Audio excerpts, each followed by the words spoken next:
اعوذ باللہ من الشیطان الرجیم بسم اللہ الرحمن الرحیم السلام علیکم ورحمۃ اللہ وبرکاتہ۔ ناظرین محترم، میں آپ کی میزبان صدف آبدی پروگرام زور ہدایت لے کر حاضر خدمت ہوں، اور آپ تمام دیکھنے والوں کے لیے ہمیشہ کی طرح اس دفعہ بھی دعا گو ہوں کہ آپ دنیا کے جس کسی کونے میں بھی ہوں، جہاں کہیں موجود ہوں، اللہ چاردہ معصومین کے صدقے میں آپ کو اپنے حفظ اور امان میں رکھے، اور جو مسلمان بیمار ہیں، مومن اور مومنات، ان کو بیمار کربلا کے صدقے میں شفاء کاملہ نصیب ہو، اور آپ کے گھر میں سوائے غم حسین کے کوئی غم نہ ہو اور کوئی فرش نہ بچھے، آمین الہی آمین۔ جی ناظرین محترم، آج کا کوئی فارمیٹ نہیں ہے پروگرام کا، اور کوئی سیگمنٹ نہیں ہے۔ آج ہم رمضان کے حوالے سے اور قرآن کے حوالے سے پروگرام کرنے والے ہیں۔ جیسا کہ آپ کو پتہ ہے کہ کافی پروگرام ماشاءاللہ سے ہو رہے ہیں، پورا رمضان یہ جاری رہیں گے، اس کی فضیلتیں اور قرآن کی روزے کی فضیلتیں ہم آپ سے بیان کرتے رہیں گے۔ تو آج کا بھی ہمارا پروگرام اسی حوالے سے ہوگا، قرآن پر اور روزے یعنی روزے داروں کے حوالے سے آج کا ہم پروگرام کریں گے۔ تمام ناظرین کو علم ہے کہ جیسا کہ سال کے تمام مہینوں میں رمضان المبارک کا مہینہ سب سے زیادہ اہمیت کا حامل ہے، اور فضیلت بھی اس کی بہت زیادہ ہے۔ تو اس کی توصیف اور فضائل کا ذکر جہاں قرآن پاک میں موجود ہے، وہیں دوسری جانب حضرت ختم المرتبت محمد مصطفیٰ صلی اللہ علیہ وآلہ وسلم اور ان کے اہل بیت کے فرامین اس مہینے میں بہت فضیلت کے حامل ہیں۔ ماہ رمضان میں جو ہے سب سے زیادہ اہم فریضہ ہے وہ ہے روزہ، جس کا اعلان قرآن مجید میں کچھ اس انداز سے کیا جا رہا ہے کہ خدا فرماتا ہے کہ تمہارے اوپر اسی طرح روزے فرض اور قرار دیے گئے ہیں کہ جس طرح سے تم سے پہلے لوگوں پر فرض قرار دیے گئے تھے۔ اس کی تفسیر میں امام جعفر صادق علیہ السلام فرماتے ہیں کہ ماہ رمضان کے روزے خدا نے ہم سے پہلے کسی امت پر فرض نہیں قرار دیے تھے، بلکہ ماہ رمضان المبارک کے روزے کا فرض ہونا صرف انبیاء پر قرار دیا گیا تھا، اور امت محمدی کو اس روزے کے ذریعے فضیلت عطا کی گئی ہے۔ یعنی کہ پہلے کی امتوں پر روزے تو فرض کیے گئے تھے، لیکن رمضان کے مہینے میں روزے فرض نہیں کیے تھے۔ دیکھیں ناظرین، ہم لوگ کتنی خوش قسمت قوم ہیں کہ ہم محمد مصطفیٰ صلی اللہ علیہ وآلہ وسلم کی امت میں سے ہیں، اور جو ہے ان کی ہی صرف امت پہ رمضان المبارک کے مہینے کا روزہ فرض کیا گیا۔ تو اسی کے ساتھ ناظرین میں اپنی اسٹوڈیو میں موجود مہمان کا آپ کے ساتھ تعارف کرواتی ہوں، جو کہ کسی تعارف کی محتاج نہیں ہے۔ ماشاءاللہ آپ کے اصرار پر ہم نے ان کو دوبارہ دعوت دی اور وہ تشریف لے کر آئی ہیں، محترمہ غزالہ شرازی صاحبہ۔ آپ کا بہت بہت شکریہ کہ آپ تشریف لے کر آئیں۔ جی ناظرین، رمضان المبارک کے دنوں اور راتوں میں بہترین عمل ہے قرآن پاک کی تلاوت کرنا۔ بس اسی مہینے میں باکثرت تلاوت کا حکم نہیں دیا ہے، اور مہینوں میں بھی حکم دیا گیا ہے، لیکن اس مہینے میں خاص تاکید کی گئی ہے کہ اس میں قرآن پاک کی تلاوت کی جائے، کیونکہ اس مبارک مہینے میں ہی قرآن پاک نازل ہوا ہے۔ اور ہر چیز کا ایک موسم ہوتا ہے، قرآن کی ایک بہار ہوتی ہے، بہار کا موسم رمضان ہے۔ تو ہمارے ساتھ ہمارے اسٹوڈیو میں جو مہمان موجود ہیں، میں ان کی طرف بڑھوں گی اور ان سے فائدہ اٹھانے کی ہم کوشش کریں گے کہ وہ آج دیکھتے ہیں کہ کون سی بہترین سورہ لے کر آئی ہیں جس کی تفسیر بھی وہ ہمیں بیان کریں گی۔ جی سسٹر۔ اعوذ باللہ من الشیطان الرجیم، بسم اللہ الرحمن الرحیم، الحمدللہ رب العالمین، والصلاة والسلام علی سید الانبیاء والمرسلین، آلہ الطیبین الطاہرین المعصومین، بسم اللہ الرحمن الرحیم۔ وقال الذین کفروا لا تسمعوا لهذا القرآن والغوا فیہ لعلکم تغلبون۔ قرآن مقدس ارشاد فرما رہا ہے کہ کافر اپنے ساتھیوں سے کہتے ہیں کہ قرآن مجید کو نہ سننا، اور جب پڑھا جائے تو شور مچانا تاکہ تم غالب آ جاؤ۔ یعنی کہ قرآن مقدس میں خالق کائنات نے وہ چیز رکھی ہے کہ جب اس کو پڑھا جاتا ہے، سنا جاتا ہے، تو یہ دلوں پر افیکٹ کرتا ہے، بے شک اپنی طرف لوگوں کو متوجہ کرتا ہے۔ اور قرآن مجید میں خالق کائنات نے ایک وہ احترام رکھا ہے، چاہے کوئی قرآن پاک کو سمجھتا ہے یا نہیں سمجھتا، عربی زبان کو جانتا ہے یا نہیں جانتا، لیکن جب قرآن پاک پڑھا جائے گا تو اس پر ضرور افیکٹ کرے گا۔ بے شک، سبحان اس اللہ۔ چیز سے ہمیں یہ معلوم ہوتا ہے کہ کافر بھی جب قرآن مقدس کی آیات مبارکہ کو سنتے تھے تو وہ ایک دم رک جاتے تھے اور وہ چاہتے تھے کہ قرآن مجید کی اگلی آیت بھی وہ سنیں، اور قرآن مجید جب پڑھا جاتا تھا تو آپ یقین کیجئے گا کہ اگر صحرا میں پڑھا جاتا تھا تو ارد گرد سے یوں لگتا تھا کہ جیسے آوازیں بلند ہو رہی ہیں۔ اور قرآن مجید نے بار بار ارشاد بھی فرمایا ہے، لو انزلنا ھذا القرآن علی جبل لرأیتہ خاشعا متصدعا من خشیۃ اللہ وتلک الامثال نضربها للناس لعلہم یتفکرون۔ اگر ہم اس قرآن مقدس کو پہاڑوں پر نازل کر دیتے تو وہ خوف خدا سے ریزہ ریزہ ہو جاتے۔ سبحان اللہ۔ تو یہ لوگوں کے لیے نشانیاں ہیں تاکہ وہ غور و فکر کریں۔ بے شک۔ قرآن مقدس غور و فکر کی دعوت دیتا ہے، کہتا ہے کہ غور کرو، فکر کرو، سمجھنے کی کوشش کرو۔ اور آپ یاد رکھیے گا کہ قرآن مقدس کو جتنا پڑھا جائے گا اتنا ہی قرآن مجید کے مطالب و مفہوم ہمارے سامنے آئیں گے، اور جتنا غور کیا جائے گا، جتنا سمجھا جائے گا۔ قرآن مجید کا یہ نہیں ہے کہ ہم عربی میں پڑھیں اور صحیح ہے، برکت ہے، رحمت ہے، سب کچھ ہے، لیکن اس کی تہ تک اترنا، اس کو سمجھنا، اس کے بارے میں غور و فکر کرنا۔ اگر ہم قرآن مقدس کو سمجھ جائیں تو سمجھیے کہ ہم پوری کائنات کو سمجھ گئے ہیں، سبحان اللہ۔ کیونکہ قرآن مقدس میں ہر چیز کا علم موجود ہے، ہر چیز کی آگہی موجود ہے۔ اور میرا تو یہ مشن ہے، میں چاہتی ہوں کہ قرآن مجید کو اتنا لوگوں میں اس کی آگاہی پیدا کیا جائے، اتنا لوگوں تک پہنچایا جائے کہ لوگ محبت کرنا شروع ہو جائیں، اور اس وقت تک ان کا دل نہ خوش ہو جب تک وہ قرآن مقدس کو پڑھ نہ لیں اور قرآن مقدس کو سمجھ نہ لیں۔ جی بالکل۔ اگر ہم ایک ایک آیت کو بھی سمجھتے رہیں گے، جی بہت خوب، ایک ایک آیت کو بھی اگر ہم سمجھتے رہیں گے تو آپ یقین کیجئے گا کہ ایک وقت آ جائے گا کہ ہمیں قرآن سے محبت پیدا ہو جائے گی۔ سبحان اللہ، بے شک۔ اور محبت جب ہی پیدا ہوتی ہے کہ نزدیکی ہو۔ بے شک۔ اب دیکھیں، اگر ہم مثال کے طور پر، میں ایک مثال پیش کر رہی ہوں، ایک ڈرامہ کوئی دیکھتا ہے تو دوسرے کو بتاتا ہے یہ ڈرامہ بہت اچھا، تم بھی دیکھنا، وہ بھی دیکھتا ہے۔ تو جب ڈرامے کی 2-3 دفعہ دیکھا جاتا ہے تو چوتھی دفعہ دل کر رہا ہوتا ہے لوگوں کا کہ وہ اس کو دیکھیں، تو کوئی انٹرسٹ پیدا ہوتا ہے۔ اسی طرح اگر ہم کبھی انٹرسٹ ہی پیدا نہیں کریں گے کلام خدا میں تو پھر کیا ہوگا؟ جی بالکل۔ اس کو جب تک ہم انٹرسٹ پیدا نہیں کریں گے، ہم قرآن مجید کی طرف بڑھیں گے نہیں، محبت سے نہیں دیکھیں گے، پیار نہیں کریں گے اس کتاب خدا کے ساتھ، تو پھر ہم اس کو سمجھ نہیں سکتے۔ مثال کے طور پر ہم اگر ایک کام روزانہ کرتے رہیں تو ہمیں عادت ہو جائے گی، بے شک۔ اور وہ عادت ایسی ہوگی کہ اگر وہ نہیں کریں گے تو ہم پریشان ہوں گے کہ آج ہم نے یہ کام نہیں کیا۔ اسی طرح اگر ہم اپنے آپ کو قرآن مجید کی طرف لے کر جائیں اور ہم کہیں کہ دنیا ادھر کی ادھر ہو جائے، ہم ایک آیت ضرور پڑھیں گے، اور وہ اگر ہم ایک آیت پڑھیں گے پھر آہستہ آہستہ کبھی 2 پڑھیں گے۔ اب ہم نے سوچ لیا کہ یہ ہمارا کام نہیں ہو رہا تو ہم اس کام کے لیے اب سورہ واقعہ کو پڑھتے ہیں کہ ہمارا رزق زیادہ ہو جائے۔ بے شک۔ تو روزانہ شام کو سورہ واقعہ کو پڑھیں گے، 4-10 دنوں کے بعد آدھی سورہ واقعہ یاد ہو جائے گی، پھر آہستہ آہستہ پوری سورہ واقعہ یاد ہو جائے گی۔ تو اس طرح قرآن کی طرف ہمارا مزاج جو ہے وہ چلنا شروع ہو جائے گا، ہم قرآن کو سمجھنا شروع ہو جائیں گے۔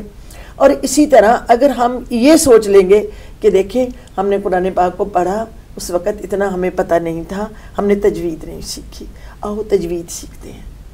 اگر ہم بڑھاپے تک امتحان دے سکتے ہیں، بڑھاپے تک ہم دنیا کے علم حاصل کر سکتے ہیں، تو خدا کی کتاب کو کیوں نہیں پڑھ سکتے؟ بے شک۔ تجوید کیوں نہیں سیکھ سکتے؟ کیوں نہیں ہم آگے بڑھ سکتے؟ اور کیونکہ آپ کو پتہ ہے کہ یہ جو رمضان کا مہینہ ہے، رمضان کے مہینے میں ساری کتابیں نازل ہوئی ہیں، تورات، زبور، انجیل، قرآن۔ بے شک، سبحان ایک اللہ۔ کتاب 6 آف رمضان کو انجیل نازل ہوئی، 12 آف رمضان کو تورات نازل ہوئی، 18 آف رمضان کو زبور نازل ہوئی، اور پھر شب قدر میں قرآن مقدس نازل ہوا۔ تو یہ کتنا پیارا مہینہ ہے، اور کتنے احترام کا مہینہ ہے کہ جتنی آسمانی کتابیں ہیں وہ اسی مہینے میں نازل ہوئی ہیں. تو کتنی اللہ کی رحمت ہے اس کتاب کو پڑھنا اس مہینے میں جس میں وہ نازل ہوئی ہے. مثال کے طور پر ہم اپنی برتھ ڈے تو منانے کے بڑے شوقین ہیں. برتھ ڈے ہے جی، بڑی خوشیاں منا رہے ہیں، سب کو بلا رہے ہیں، کچھ کھانے کے لیے دے رہے ہیں. تو قرآن مجید کے نازل ہونے کو ہم کیوں نہیں منا سکتے؟ بالکل، بے شک. کیوں نہیں ہم اتنا اہتمام کرتے ہیں کہ ہمارے بچے قرآن مجید کی طرف بڑھیں. آپ نے دیکھا ہے کہ اگر گھر میں نماز پڑھی جائے تو بچے نماز پڑھیں گے. اگر گھر میں کوئی سلائی کر رہا ہے تو بچے سلائی کی طرف چلے جائیں گے. اگر گھر میں کوئی جھوٹ بولتا ہے تو بچے جھوٹ بولنا شروع کر دیں گے. بالکل. اور اگر گھر میں یہ پتہ ہے کہ قرآن مجید پڑھا جا رہا ہے، والدہ کیا کر رہی ہیں، والد کیا کر رہے ہیں، قرآن مقدس کھلا ہوا ہے، آیات قرآن پڑھی جا رہی ہیں، تو آپ یقین کیجئے گا بچے قرآن کی طرف بڑھیں گے. اور جب ہم ان کو یہ بتائیں گے کہ دیکھو یہ تم ایک آیت پڑھو گے تمہارا ذہن تیز ہو جائے گا، بالکل، تم ذہانت میں آگے بڑھو گے تو وہ ضرور اس آیت کو یاد کریں گے. اور میں اس حوالے سے ایک جملہ یہاں پہ کہنا بھی چاہوں گی. جی بسم اللہ. کہ اگر ہم اپنے علم کے لیے اور اپنی اولاد کے علم کے لیے صرف ایک بات کہتے رہے، رب زدنی علما، سبحان اللہ، ہر نماز کے ساتھ صرف ایک تسبیح پڑھ لیجئے گا اور پھر فرق دیکھیے گا کہ آپ کے علم میں کتنا فرق آتا ہے. ماشاءاللہ، سبحان اللہ. اچھا سسٹر، یہ میں پوچھنا چاہوں گی کہ رمضان میں زیادہ زور کیوں دیا جاتا ہے قرآن پڑھنے کا بنسبت اور مہینوں میں؟ پہلی بات تو ابھی میں نے عرض کی ہے کہ رمضان میں قرآن مقدس نازل ہوا ہے، بے شک، بالکل. اور یہ یاد کو بھی تازہ کرنے کا ایک ذریعہ ہے کہ قرآن مجید نازل ہوا ہے تو زیادہ پڑھا جائے تاکہ لوگوں تک بھی پہنچے کہ قرآن مجید کا مہینہ ہے اور قرآن مجید یہاں پڑھنا چاہیے. اور دوسرا، ثواب اتنا بڑھ جاتا ہے کہ جس کا کوئی حساب لگایا ہی نہیں جا سکتا. آپ مثال کے طور پہ دیکھیں، عام حالات میں ہم نے ایک آیت کو پڑھا 7 نیکیاں، سبحان اللہ. اور اگر ہم نے رمضان المبارک میں پڑھا تو 700 نیکیاں. بے شک. تو آپ یہ دیکھیں کہ جب اتنی زیادہ نیکیاں مل رہی ہیں انسان کو تو پھر اس کا دل تو چاہے گا نا کہ وہ نیکیاں کمائے. تو قرآن میں آج کل رمضان میں تو سیل لگی ہوئی ہے، بالکل، آپ کی نیکیوں کی اتنی بڑی سیل ہے کہ آپ ایک آیت پڑھیں گے، چلے آپ قرآن پاک ٹائم پہ آپ نے کھولا، شکر اللہ کا، پڑھا، سمجھا، لیکن اگر آپ زبان پہ جاری کر لیں کوئی ایک آیت، جیسے بہت طریقے سے بسم اللہ الرحمن الرحیم الحمد للہ رب العالمین، اتنا آپ جاری کر لیں، یہی کہتے چلے جائیں، تو یہ بھی آپ کی اتنی نیکیاں ہو جائیں گی کہ جس کا آپ کو حساب ہی نہیں ہوگا. اتنی نیکیاں ہمارے نامہ اعمال میں لکھی جا رہی ہیں، اور وہ نیکیاں آج تو ہمیں اتنا نہیں ہوگا، لیکن جب ہم قبر میں پہنچیں گے تو جب ہماری قبر نیکیوں سے بھری ہوئی ہوگی. ماشاءاللہ. اور اسی حوالے سے اگر ہم پڑھیں گے، قرآن مقدس کو پڑھیں، کسی سورہ مبارکہ کو پڑھیں، سورہ یاسین کو پڑھیں، کچھ پڑھیں، تو ہم اس کو ہدیہ کر دیں سرکار محمد و اہل بیت محمد علیہ السلام کو، تو وہاں بھی زیادہ نیکیاں ہمیں مل جائیں گی جب ہم ہدیہ کر دیں گے. اور اس کے علاوہ اگر ہم قرآن مجید کو، آپ یہ دیکھیے کہ رمضان المبارک میں ہم نے روزہ رکھا، بڑی بہار ہے روزے کی، بڑا مزہ آتا ہے روزہ رکھنے کا، اور وہ جو ذہنی سکون ایک ملتا ہے وہ کسی اور عبادت میں اتنا نہیں ملتا.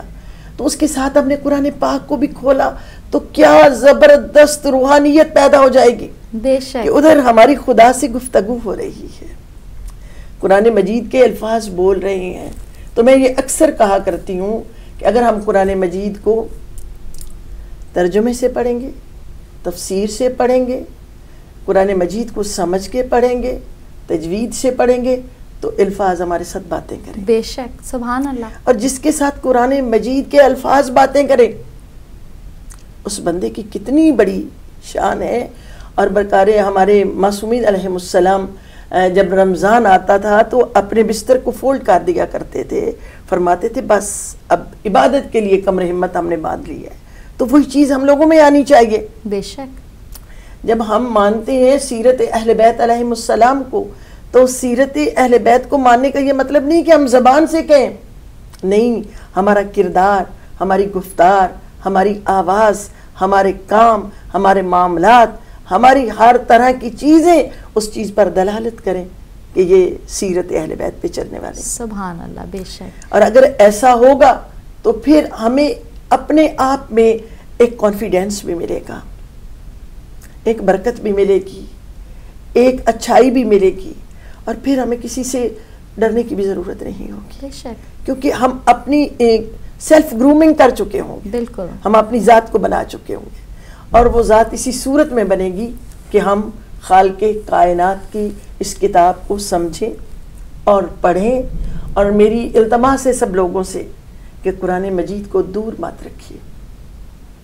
یہ قرآن مجید کی عزت نہیں ہے کہ ہم کہیں اونچی جگہ پہ قرآن پاک کو رکھ دیں، عزت یہ ہے کہ بار بار کھولیں، بار بار پڑھیں، بار بار غور کریں. یہ اللہ کی بہترین کتاب، سبحان اللہ، جو ہمارے گھروں میں ہماری حفاظت کر رہی ہے. بالکل، بے شک. جی ناظرین، آپ دیکھ رہے ہیں کہ آج ہمارے ساتھ محترمہ غزالہ شیرازی ہیں جو قرآن کے فوائد ہمیں بتا رہی ہیں، اور رمضان کے بھی آگے ہم فوائد ان سے پوچھیں گے. تو آپ بھی فون کال کر کے ان سے اگر کچھ گفتگو کرنا چاہتے ہیں، کچھ معلومات حاصل کرنا چاہتے ہیں تو آپ کر سکتے ہیں. آپ ہماری سسٹر سے فائدہ اٹھا سکتے ہیں. تو جو بھی آپ کے دل میں سوال ہو قرآن کے حوالے سے یا رمضان کے حوالے سے آپ کر سکتے ہیں. سسٹر، میرے بھی ایک دل میں خیال آیا ذہن میں کہ دیکھیں، ویسے تو پورا قرآن جو ہے پڑھنے کی تاکید کی گئی ہے، لیکن چند ایسی صورتیں جو ہم پورے رمضان میں قرآن کے بعد بھی جس کا ورد رکھ سکیں. بہت اچھا آپ کا کویسچن ہے، اور میں چاہوں گی کہ سامعین بھی اس سے فائدہ اٹھائیں. قرآن مجید میں ساری ہی صورتیں پاکیزہ ہیں، بے شک، سب کے بہت فوائد ہیں، لیکن اگر دیکھا جائے تو سورہ ملک، ماشاءاللہ، جو عذاب کو ہٹانے والی صورت ہے، اس کو اگر ہم اپنے لیے بھی پڑھتے رہیں، اپنی قبر کے لیے جمع کرواتے رہیں، وہ بہترین ہے.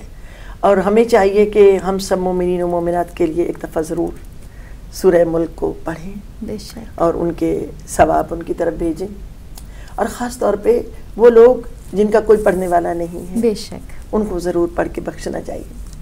اور اس کے علاوہ سورہ ملک کے علاوہ سورہ یاسین ہے، سبحان اللہ، جو قرآن مجید کا دل ہے، اور جس کو پڑھنے سے بندہ ایک دم دیکھتا ہے کہ جنت دیکھ رہا ہے، جنت کی سیریں کر رہا ہے، بالکل وہیں پہنچ جاتا ہے، وہیں پہنچ جاتا ہے. جب سورہ یاسین کو بندہ پڑھتا ہے تو فرمان ہے کہ جو سورہ یاسین کو پڑھے گا اس کا چہرہ اس دن نہیں بدلے گا جس دن قیامت کے روز لوگوں کے چہرے بدل جائیں گے. بے شک، اور اس وقت وہ خوش و خرم ہوگا، اس کا چہرہ نہیں بدلے گا، بلکہ قیامت کے دن لوگوں کے چہرے لٹک جائیں گے، شکلیں کالی ہو جائیں گی، لیکن اس کا چہرہ جو ہے وہ مسرور رہے گا، وہ بالکل اسی طرح رہے گا. اور پھر آگے ہم بڑھتے ہیں تو ہماری سورہ نون ہے، سورہ قلم ہے، جس میں خالق کائنات نے علم کے بارے میں گفتگو فرمائی ہے، اس کو ہم پڑھیں. سورہ حلقہ ہے، ماشاءاللہ، جو فیوریٹ ترین ہے میری سورت، قرآن مقدس کی بہترین سورت ہے، جس میں اہل بیت اطہار علیہ السلام کی شان کو بیان کیا گیا ہے. سبحان اللہ، خلقت انسان کے بارے میں بات کی گئی ہے کہ وہ کوئی قابل ذکر چیز نہیں تھا. اس طریقے سے انسان کو بتایا گیا کہ تو کچھ بھی نہیں تھا. بسم اللہ الرحمن الرحیم، هل اتى على الانسان حين من الدهر لم يكن شيئا مذكورا ان خلقنا الانسان من نطفة امشاج. جی سسٹر معذرت کے ساتھ ایک کال ہے. ہلو، السلام علیکم. وعلیکم السلام ورحمۃ اللہ وبرکاتہ. بیٹا میں محمد یعقوب نظر سے بول رہا ہوں. جی بہت خوش آمدید کہتے ہیں آپ کو. جناب آپ کو، آپ کے مہمان کو بھی ماتم کے ساتھ سلام پیش کرتا ہوں، اور آپ لوگوں کی میں باتیں سنا حقیقت ہے کہ قرآن پاک کو سمجھ کر پڑھنا چاہیے اور کلمے والے کو جاننا ضروری ہے. بے شک، اللہ تعالیٰ کا بندہ رسول پاک صلی اللہ علیہ وسلم، قرآن اور رسول پاک صلی اللہ علیہ وسلم معجزہ ہے زندگی میں، اس کو سمجھنا چاہیے. اور حضرت علی علیہ السلام بندے ہیں رسول کے. بات یہ کہ یہ لکھ کو سمجھنے کے لیے قرآن پڑھنا چاہیے. قرآن پاک ایک مقدس کتاب ہے، اور اس کے ذریعے سے اللہ تعالیٰ کے نبی والے بیت حضرت علی علیہ السلام کو ٹھونڈنے کی کوشش کرنی چاہیے. جب تک یہ نہیں ملیں گے دین کی سمجھ ہم کو نہیں آ سکتی، کیونکہ ان کے بغیر قرآن کو نہیں سمجھا جا سکتا. تو میری دعا ہے کہ کلمے والوں کو ڈھونڈنے کی ہر انسان کوشش کرے، مسلمان اور ہر انسان جو اپنے آپ کو ایک اچھا انسان سمجھتا ہے، اس کو بھی نبی کی ضرورت ہے. نبی کے بغیر اللہ تعالیٰ کی معرفت حاصل نہیں ہو سکتی. اور حضرت علیہ السلام کے بغیر رسول پاک صلی اللہ علیہ وسلم کی معرفت حاصل نہیں ہو سکتی. میری دعا ہے کہ سب کچھ کرو لیکن اللہ تعالیٰ کے نبی والے بات سے پیار کا پروف کرو. جس کے پاس پروف نہیں ہے وہ دعوت میں غلط ہے. ایک تو یہ ہے کہ ہم لوگ ٹی وی دیکھتے ہیں اور 14 پاؤنڈ نہیں دے سکتے تو ہم کیا دعویٰ کریں گے کہ حضرت علی صاحب کو دیکھ سکیں گے؟ ناممکن ہے کیونکہ اس کے لیے پروف چاہیے. میری دعا ہے کہ آنے انسان اپنے نبی اور علی السلام کو پیار کرے اور پیار کے ذریعے سے معرفت کو حاصل کرے. معرفت حاصل ہوگی تو سب کچھ کامیابی ہے، کامیابی ہے. اسی کے ساتھ جانا چاہتا ہوں اور آپ شہزادیوں کو سلام اور ادب کے ساتھ سلام پیش کرتا ہوں. اللہ حافظ. خدا حافظ. بہت شکریہ، اللہ آپ کو سلامت رکھے. جی ناظرین، آپ دیکھ رہے ہیں آج ظہر ہدایت اور ہمارے ساتھ موجود ہیں ہماری محترمہ غزالہ شیرازی جو کہ بہت ہی اچھی بہترین گفتگو فرما رہی ہیں. لیکن اس وقت ہم ابھی جا رہے ہیں مختصر سے بریک کی طرف، لیکن آپ نے ہمارے ساتھ ہی رہنا ہے. ملتے ہیں بریک کے بعد.